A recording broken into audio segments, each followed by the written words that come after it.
Hey everyone and welcome back to the channel. In this video, Saifedean Ammous and Lex Fridman discuss and get into the fundamental distinctions between physics and economics, highlighting the challenges inherent in applying empirical methods to the study of human behavior. Saif and Lex Fridman explore the concept of humility in economic analysis, contrasting the predictive certainty of physics with the complexity of economic phenomena. They discuss the Austrian perspective on economics, advocating for the primacy of free market mechanisms over centralized control. The dialogue also delves into the role of government intervention in the economy, with Saif expressing skepticism about coercive policies and emphasizing the importance of individual liberty. Throughout the conversation, Saif provides insights into the principles underlying free market economics and challenges conventional approaches to economic analysis.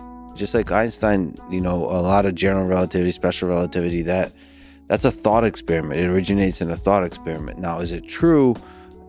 Nice thing about physics, you can eventually have experimental validation. The downside of economics is you really can't have definitive experimental scientific rigor of validation of a theory. So a thought experiment is just a thought experiment using your intuition.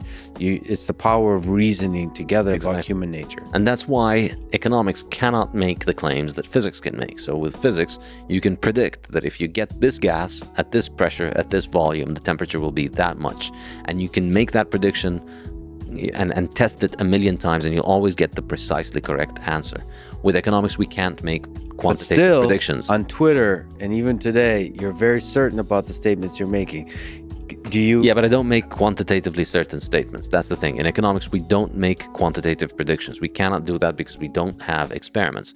But we can understand how the world actually works with humility. This is really the key difference, that the Keynesians think they just want to copy the methods of physics, and then that's just, going to give them the certainty of the results of physics, which is like me saying I'm just going to put a red blanket on my back and jump from the 4th floor because I'm Superman.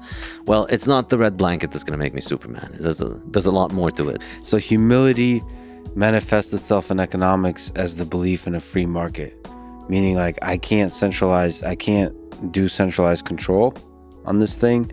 We're going to minimize the friction of the free exchange of goods. So Austrian economics puts priority in the market. Yes, and you could arrive at it through two paths. The more practical path, which most scientific-minded people arrive at. I came from an engineering background, so I initially had this idea that what is lacking in economics is mathematicization. We need to have better math models. We need to get all of those tools from engineering, apply them to economics, and then we'll be able to plan the world economy and make it work better.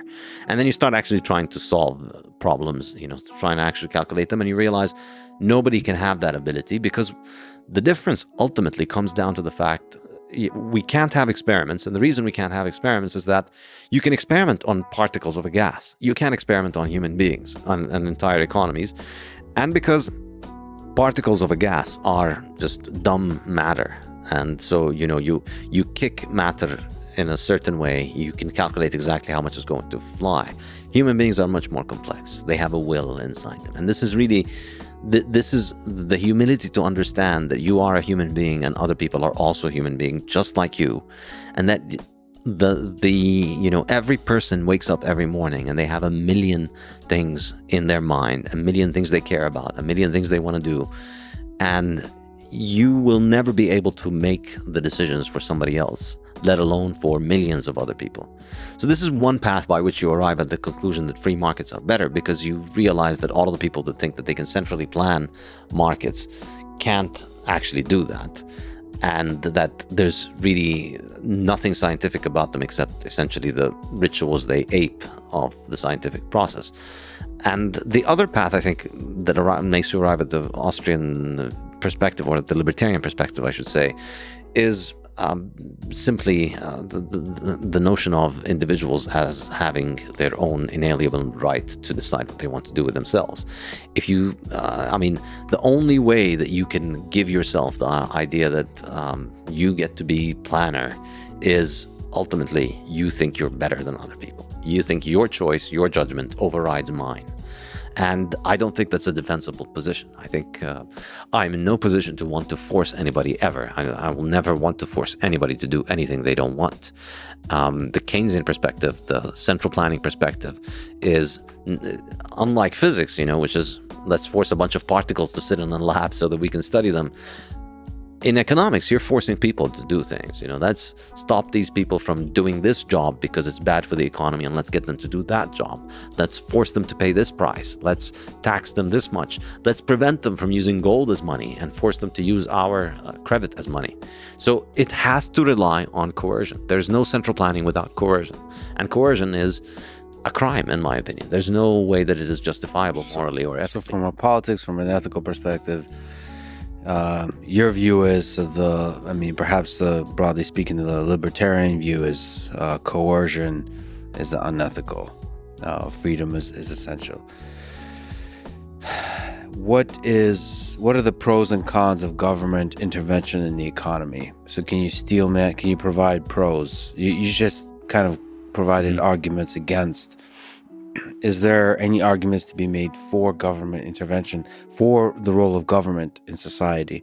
Speaking from a political or from an economics perspective, what is a positive role of government that you can imagine, you can speak to? I can repeat many other cases, but I don't find any of them compelling for the reason that I mentioned, which is that ultimately they all rely on putting a gun to somebody's head and using the threat of force. So that's, for me, can never be justifiable. Whatever the ends are, if the means are violence and the threat of violence, then the ends aren't justified. Everything that's good, governments will use as an excuse to justify coercion. So, what do you like? You like motherhood and apple pie. Well, government needs to ensure that motherhood works well, and we need government central planning of birth. We need regulations on birth, for instance. We need regulations on how people give birth. We need to ban people from giving birth in traditional ways that have been tried for thousands of years. We need to force people to do things in the modern scientific way. Well, so what about things like that all of us use, so infrastructure, for example, or education, or the economy too, right? Can you make a case for the role of some large-scale centralized systems, whether it's government or not, that do this kind of management? I guess perhaps you could say there's the economies of scale argument that some things must exist at a very large scale, and therefore you would want political accountability of the people who manage them. This is kind of the argument that's given for infrastructure monopolies. For instance, roads or electricity.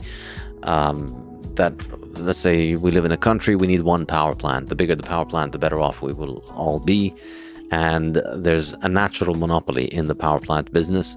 So we're going to have one power plant. And since it's only one power plant, then we can't just let anybody own it, because then they're going to make it too expensive. So we need to have the government own it, so it can make it too expensive. And you don't find that case compelling? Not at all. I used to believe in it. I was pretty much a Keynesian when I first started my graduate studies at Columbia. And I don't find that compelling at all, because I think all these examples that they mention of natural monopolies or economies of scale that can only fit at a scale of government, it's always government bans people from opening power plants, and then there's only one power plant and they need to be in charge of it. But in reality, no. In reality, power plants can exist at all kinds of manners of scales of operation. And yes, of course, there are benefits to centralization in power plants in particular, because there's efficiency in generation. One big power plant is more efficient than 10 equivalent smaller power plants. But there's also inefficiencies in centralization, because the more centralized and the bigger the plant is, the further away a lot of the population is going to be, so you're going to be losing a lot of the electricity and transmission. And you believe the free market is best in managing that dance, that balance of how much centralization.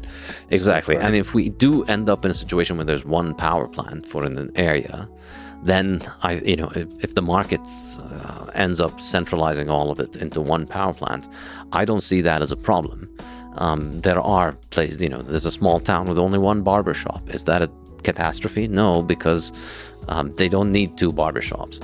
Now, if that barbershop started to take advantage of people, started to charge higher price, well, then that's just an opportunity for others to step in and put them in their place. And that's the same thing with power plants. It's the same thing with everything. Ultimately, I think the key thing is this. From the central planning perspective, they'll present you the problem as it is, and they'll tell you, well, this is bad, so the fix, and what we can do is better. So let's stop what's bad and do what is better. Two problems here. Usually the reason that the thing is bad in the first place is because it is a government monopoly, is because of government intervention. But the second thing is that this notion that we could just pass a law and fix what's wrong and make it better it ignores the fundamental underlying reality, which is that what you're doing is you're offering only one way for this problem to be solved and making all other solutions practically illegal. You're taking taxpayer money, you're putting guns to people's heads to take their money, to use it to build, say, this one solution for a power plant, but you're preventing the free market process from providing us with other alternatives. Well, so you phrased it sort of from that perspective, but in theory, there is a feedback accountability mechanism for the solution that you propose and enforce by, as you're saying, placing a gun to people's head. You're accountable for for that choice, for the quality of that solution by being voted out if the solution is actually bad. So it's just a different selection mechanism, and I personally believe it is a selection mechanism that has worked in the past. It just often does not work nearly as well as a free market. And the question is, are there domains in which the free market gets itself into trouble? So this theoretical view is that that's the point of a free market, is it doesn't, if there's trouble, that's a signal, and it will respond to that signal, and it will respond appropriately to try to maximize happiness. The question is there a local optima that free markets get stuck in, and you need governments to represent the broader scale of the people to get outside of that? I think the fundamental problem here is the idea that there is a feedback mechanism when there is coercion in one party, when one party can employ coercion and the other one cannot. So in other words, I'm going to put a gun to your head, I'm going to take your money, and I'm going to use it to buy more guns for me to put against your head. But somehow you're going to put a paper in a box, and that's going to deactivate my guns. Yeah. Well, love requires a push and pull, a little bit of tension, a little spice in a relationship, I think. A little gun to the head. No, sometimes good luck to anybody who's going to be dating you if you think putting a gun to people's head is comparable to a relationship. All jokes. But yes, I mean, the people don't often think of it as gun to the head, as government, and the military as gun to the head. But that is sort of a libertarian perspective, because ultimately when turtles all the way down, and at the bottom there's guns. Yeah. So at the bottom, if you don't want to pay, if you don't want to, all right, I don't want to be part of your power plant. I want to get my own generator. I don't want to do it. And I don't want to pay for it. You go to jail. You can't not pay for it. That's really the asymmetry which the market doesn't have, which is why, in my opinion, it's not as if, I'm being stubborn and stuck on the idea that I want a market and that the government can't work. It's presented as if, we're choosing between two different machines. Should we use an Apple or a PC? And I'm just constantly choosing one of them and saying that the other one can't work. It's not equivalent. It's not two machines. We're comparing between a machine and a gun to the head. And we're comparing between a situation in which anybody, anywhere, is free to provide the service or the good, and anybody, anywhere, is free to buy it from them or reject to buy it from them. So anyone can build a power plant, anyone can succeed at it, anybody can fail at it, anybody can build it in a way that I can choose to take part in or not take part in. I can build my own. So we have a situation in which 10 million people, let's say, they each can freely choose to provide the good or to buy the good. That cannot be considered an alternative on an equal footing to a situation where one person or one entity gets to decide for everybody, and those who disagree go to jail. So the problem is that the alternative to governments is other large successful entities that have humans in them, and human nature is such that there's corruption, manipulation, and so on. I think free market depends on the honest communication of information as widely as possible, so people can make great rational decisions. But sort of my fear is, I'd like to propose, is that in general there's manipulation, whether it's government, whether it's companies.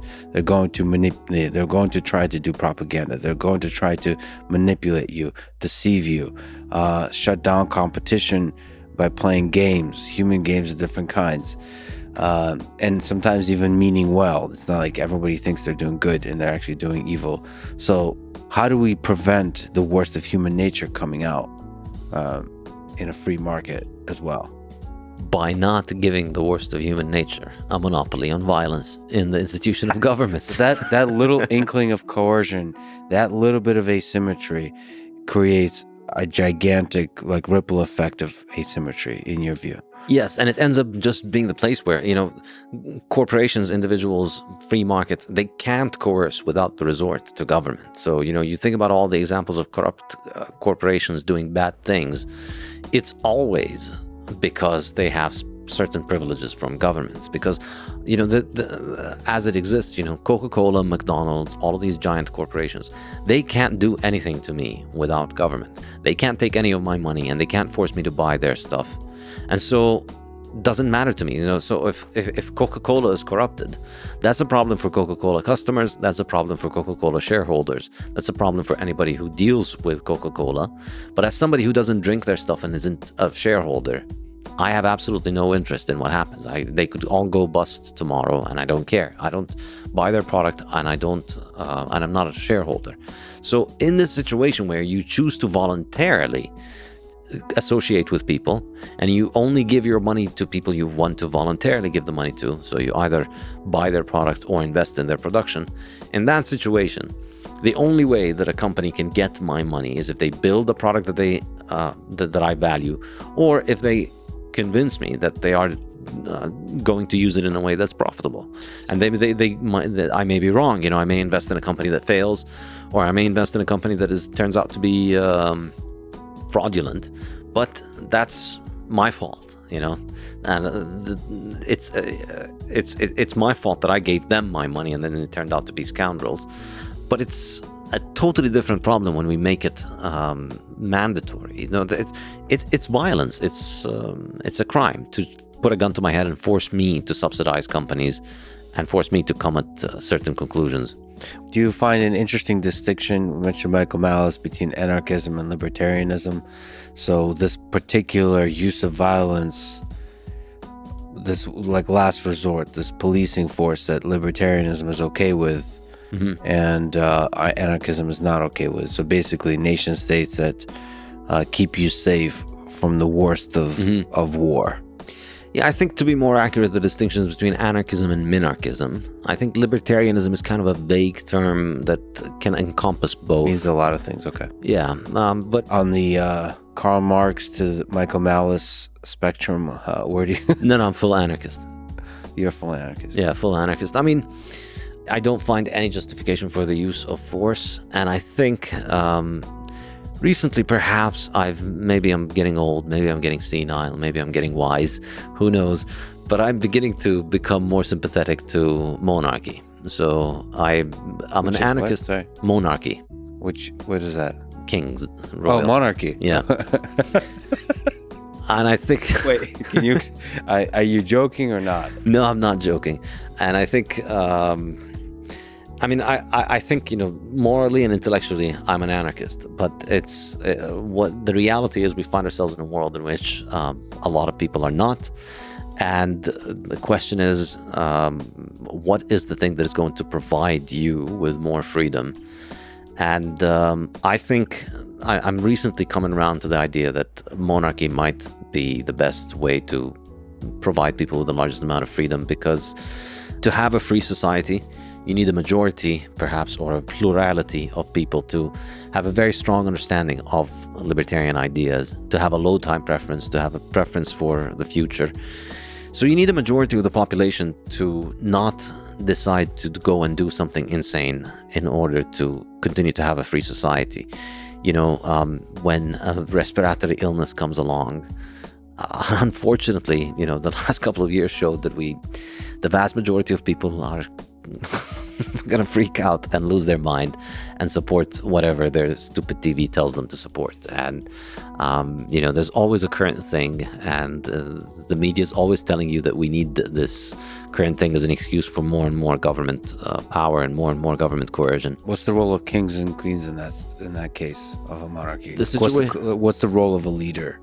I think there might be a case that, so as I was saying, you need a majority of the population to get together and decide, nope, whatever is the case, the answer is voluntary.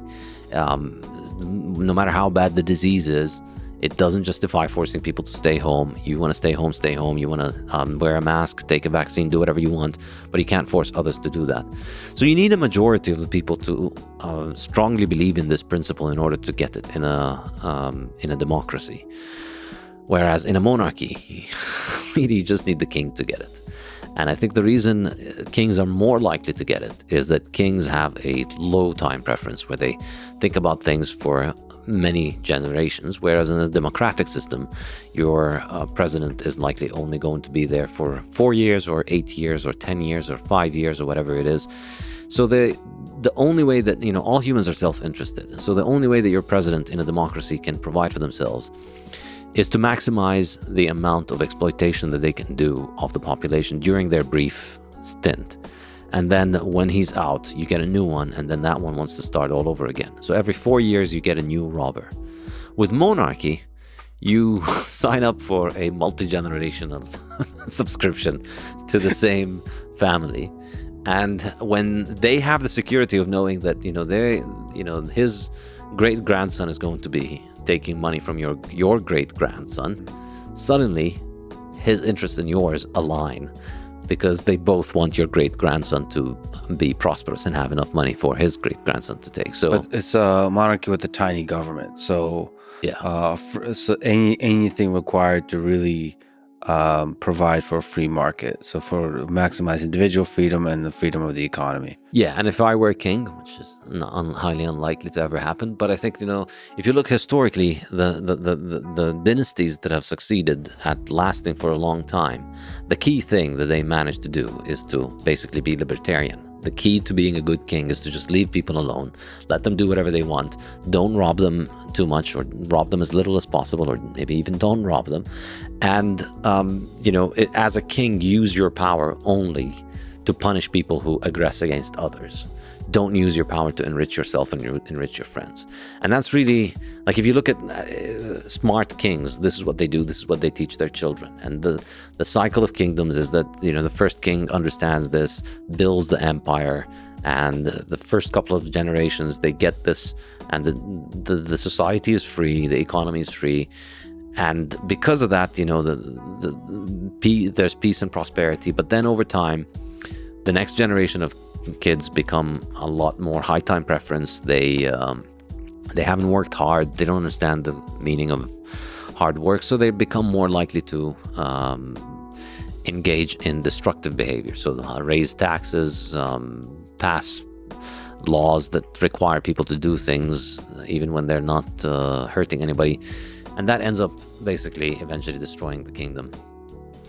Of course, power corrupts. Yeah. So you have to kind of create human institutions that prevent you as a king or any kind of leader from expand. So going back on the original promises and the purposes of your position. Yeah. And then using tools of technology and communication to distract the populace while you expand the power. Exactly.